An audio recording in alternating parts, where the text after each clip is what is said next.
On CBS This Morning, Food and Wine magazine unveils its third annual list of restaurants of the year. The list is featured in the upcoming June issue. It names the 10 best new places to eat in the United States. This year's winners span across the country. They include Here's Looking at You in Los Angeles, Tusk in Portland, Oregon, June's All Day in Austin, Texas, and recent James Beard Award winner La Cuckoo in New York City. All the restaurants have been open since March 2016.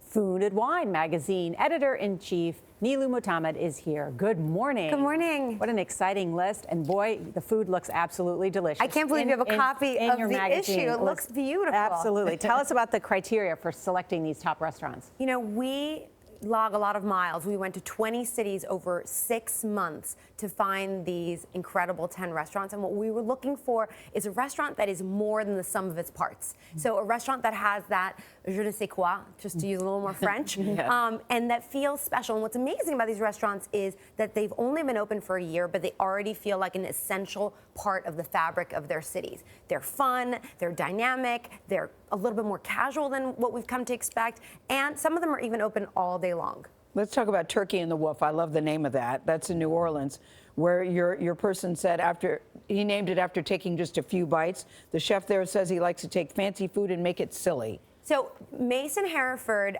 actually wears rollerblades in the restaurant. So there's something about the idea of taking fine dining, turning into something that is very accessible to everyone, that is so compelling. And so this is a sandwich shop that's open all day. You can have incredibly sophisticated ingredients, but in the form of subs and rotis and sandwiches. And the chef happens to be wearing rollerblades. You even say that you noticed a trend between more casual dining than fine dining. Well, I think fine dining, Le Cuckoo is the outlier on the list for fine dining, but we are seeing places that feel like you could just kind of roll in there and still enjoy incredible food. Why do you think that is? Well, I think chefs are finding that maybe they want to loosen up a little bit. We all want to feel a little bit more relaxed, but still not give up on that amazing quality of food. And so both chefs and diners, I think, have come to a place where it's great to be able to eat out every single day of the week and to have a relaxed experience. One of the things I noticed is that good restaurants are happening all around the country,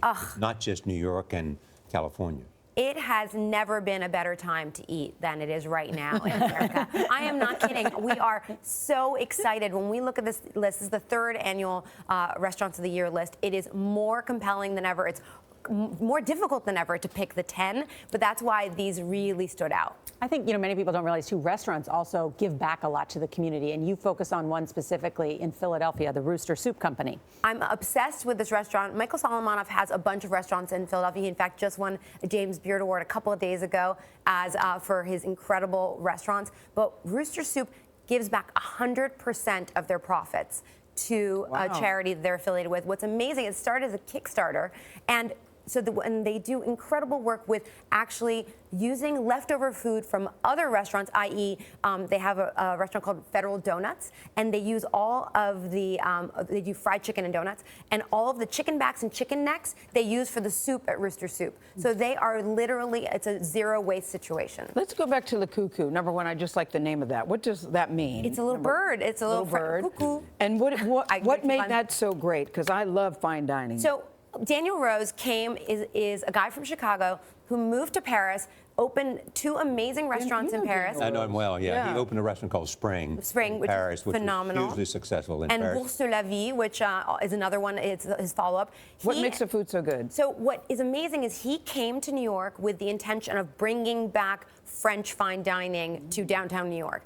And he has done an amazing job. What's incredible about it is that it's breakfast, lunch, and dinner. It's incredibly sophisticated. The room is beautiful, designed by Roman and Williams. And the food, do you agree, Charlie? Absolutely. It's pretty good. Pretty good. Yeah, and he comes out and says hello to everybody. I like really that. He's very, and I think that that's also great about these chefs. They're all very engaged. They're very entrepreneurial. They're very dynamic, and they care as much about hospitality as they do about being in the back in the kitchen. Okay, and a shout out to June's All Day in Austin, Texas. Fantastic place as well. I like Austin. Thank you very much. Really enjoyed this issue. Thank you so much. And you can find out more about these top new restaurants along with a recipe from each one. So just log on to cbsthismorning.com.